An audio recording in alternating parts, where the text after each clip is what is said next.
Chers amis, après un premier voyage de prospection missionnaire, un deuxième voyage de franchissement de culture, Paul entreprit un troisième voyage que l'on pourrait qualifier de visite pastorale ou encore de tournée d'adieu. Ce voyage s'échelonne sur 4 à 5 années, dans les années 53 à 58. Paul partit encore de sa base à Antioche, décidément point de départ de l'église des païens. Il aborda à Éphèse, où il demeura pendant 2 années. Il rencontra là des disciples qui n'avaient reçu que le baptême de Jean et qui n'avaient pas entendu dire qu'il y eut un Esprit Saint. Il les baptisa au nom du Seigneur Jésus. Et quand il leur eut imposé les mains, l'Esprit Saint vint sur eux. Paul fonda donc l'église d'Éphèse. Il eut maille à partir avec un orfèvre qui fabriquait des temples d'Artémis en argent et qui réussit à retourner la corporation contre Paul.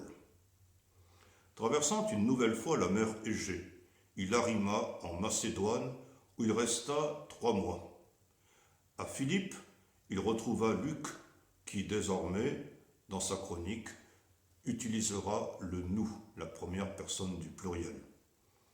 Ils furent escale à Troas, où, le premier jour de la semaine, c'est-à-dire le dimanche, alors qu'ils étaient réunis pour rompre le pain, entendez l'Eucharistie, il prêcha trop longtemps, tant et si bien qu'un adolescent, assis sur le bord d'une fenêtre, s'assoupit et tomba du 3e étage.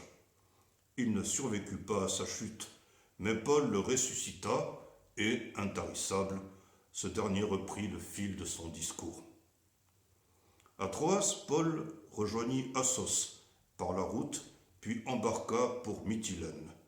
Après des escales à Samos et à Troglion, ils accostèrent à Milet, au large d'Éphèse. De Milet, Paul envoya chercher ses fameux presbytéroi, ces anciens d'Éphèse, pour leur faire ses adieux. Il leur annonça, en effet, qu'il ne les verrait plus. Voici ce qu'il dit.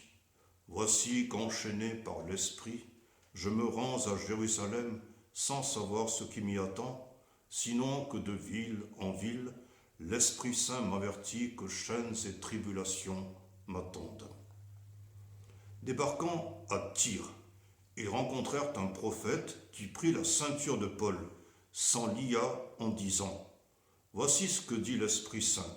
L'homme auquel appartient cette ceinture, les Juifs le livreront comme ceci à Jérusalem, et ils le livreront aux mains des païens. » C'est donc dans la perspective d'y être arrêté que Paul acheva son voyage à Jérusalem après avoir débarqué à Césarée-Maritime. 3e voyage. À Jérusalem, Paul fut en effet arrêté pour une raison spécieuse. Il aurait introduit des païens dans l'ère du Temple. En réalité, c'étaient des Juifs d'origine grecque. Il n'en fallait pas moins pour que le Sanhédrin décidât de faire mourir Paul. Celui-ci, cependant, argua de sa citoyenneté romaine pour se mettre sous la protection du tribun romain Claudius Lysias, lequel, pour prévenir un complot à l'encontre de Paul, déféra Paul à la juridiction du gouverneur impérial Antoine Félix à Césarée-Maritime. La captivité de Paul à Césarée dura le temps de la procédure, soit environ 2 années. Et cette captivité, il faut le dire, fut assez souple.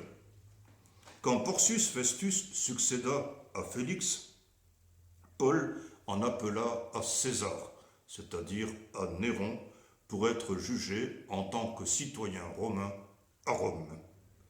Le Seigneur, en effet, lui avait dit une nuit, « Courage, de même que tu as rendu témoignage de moi à Jérusalem, ainsi faut-il encore que tu témoignes à Rome. » Après une ultime comparution devant le roi Agrippa, fils aîné d'Hérode Agrippa Ier, qu'il faillit convaincre de devenir chrétien, Paul embarqua pour un voyage sans retour, de 59 à 62.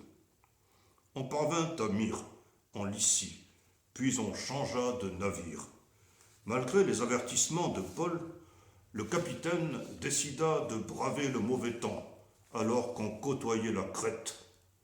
Pris dans une tempête, l'embarcation s'échoua à Malte, où les voyageurs hibernèrent, les indigènes les ayant traités, nous dit saint Luc, avec une humanité peu banale.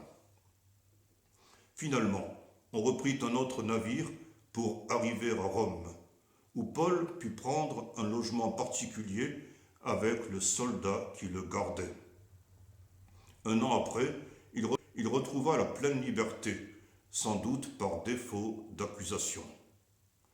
Les actes mentionnent l'activité apostolique intense de Paul, d'abord auprès des Juifs de Rome, puis à cause de leur incrédulité auprès des païens.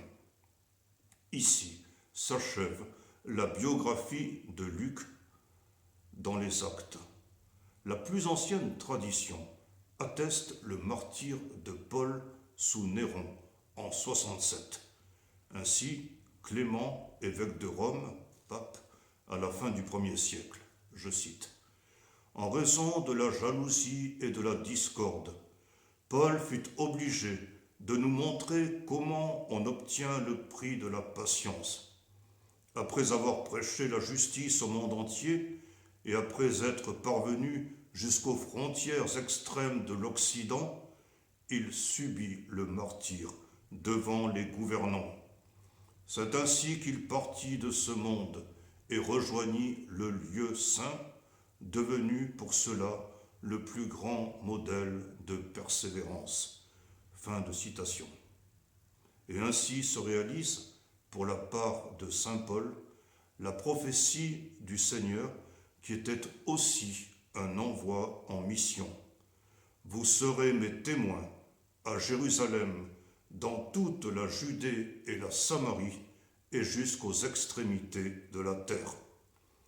Ainsi se finissent les actes des apôtres et aussi ces Lectio Divina.